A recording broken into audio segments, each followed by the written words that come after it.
Alright guys, today I want to give you my best fat loss tips. So these are basically going to be some like weird kind of strange tips that you guys probably haven't heard about before. They're going to be for cutting. So my first tip is going to be to do a cardio while cutting for fat loss. Okay guys, cardio does a lot of stuff. I'm talking about low intensity steady state right now. What it's going to do is keep your hunger levels lower. And then also, obviously, it's gonna burn calories. You're not gonna be wanting to eat while you're doing the cardio and a while after the cardio, so it's gonna buy you more time in the day that you're not hungry for, that you're not wanting to eat for. Also, you guys don't have to worry about losing muscle or whatever while doing low intensity steady state. It's just not draining enough.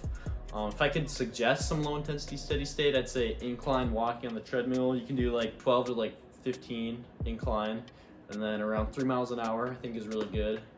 You can do that basically for as long as you want. I don't think you'll lose any muscle. Now my next tip, and this one might not be ideal for like a top level bodybuilder trying to get in 6 meals a day or whatever, but my next tip is going to be to only eat when you actually feel that physical like hunger in your stomach. So obviously don't eat right away when you wake up unless you're like starving for whatever reason you wake up. So only eat when you're hungry. Listen to your body. This will essentially allow you to space out when you're eating at. So like for instance, if you eat right away in the morning and you're not hungry, then you might as well have just not even consume those calories and had them later on when you were more hungry.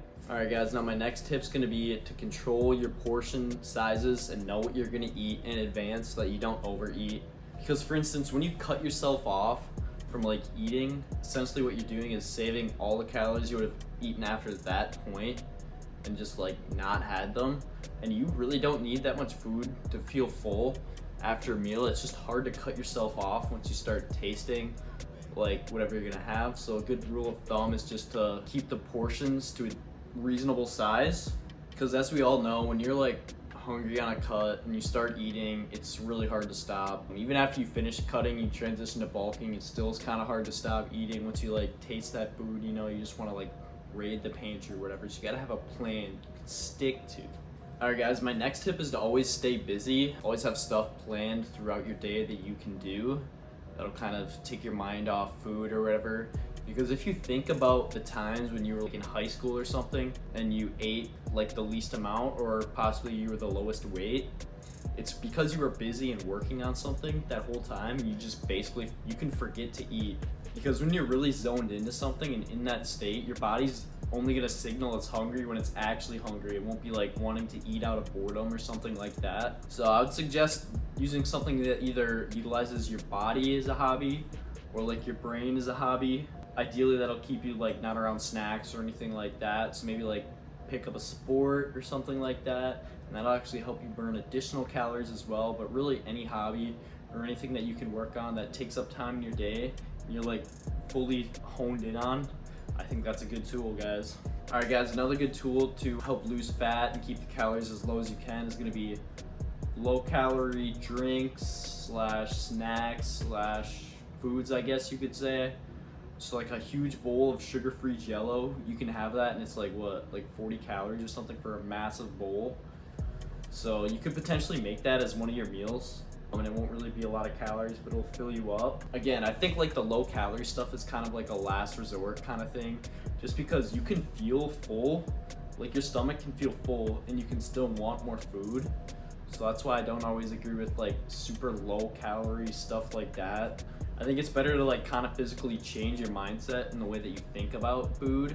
More it's just like energy and stuff like that, and then try to find something you can do in between your meals to space them out and really not focus on that hunger. Also, caffeine can really help give you that energy that normally the calories and carbohydrates would. And I also think tracking calories while you're cutting is basically a must, because you don't know if you're really starving yourself or like not even in a calorie deficit if you don't track your calories. And it'll also help you to like hit your fat goal, hit your protein goal. The amount of carbs you're eating when you're cutting doesn't really matter. You can mainly just use it to fill up the rest of your calories. But it's really nice to get that like insight on the amount of fats you're eating, protein, because you don't really want to miss out on any macronutrients, especially when you're keeping the calories pretty low. You know, you want to make sure you're getting all your fats and protein. And also this way you can just track how fast you're losing weight or how slow you're losing weight, and then change the calories accordingly, so you're losing like, you know, about 1 pound per week. Alright guys, that's pretty much all the tips I got for you. So again, just to re-go over, try not to focus too much on food. Try to just eat when you're hungry. Have a good rough estimate or track calories for what you're eating. And then if you have to, throw in some like low calorie foods like that. And then another point that I had was try not to trigger binge eating or binge eats by keeping your portion size under control. So I think these are some really good points that have helped me a lot, and it's different than just the cookie cutter, oh, drink diet soda, yada yada yada, do this, do this. So I think these tips can help you guys out. Remember guys, it's all a mental battle when it comes to dieting, so you gotta hack your brain, okay? It's not about your stomach, it's about your brain when you're dieting. Thank you guys for watching. Please like, comment, subscribe. Let me know what you want to see next. I'm out, baby. Later.